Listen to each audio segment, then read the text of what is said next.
पहली बार बिहार के खिलाड़ियों ने 1 स्वर्ण पदक, 7 रजत पदक और 5 कांस्य पदक के साथ 29वें पायदान पर आकर खड़ा किया था। ये बिहार के लिए एक ऐतिहासिक जीत है और ये ऐतिहासिक जीत सिर्फ अकेले बिहार के खिलाड़ियों की नहीं बल्कि बिहार के सरकार की है, जिसने राज्य में स्पोर्ट्स को लेकर काम किया है, योजनाएं बनाई हैं, नए नए आधारभूत संरचनाओं को धरातल पर उतारा है।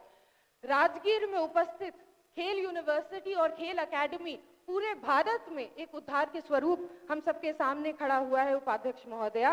और हाल ही में हम लोगों ने women's hockey Asian championship trophy का भी आयोजन किया था, जो फलस्वरूप भारत की टीम ने जीता भी था।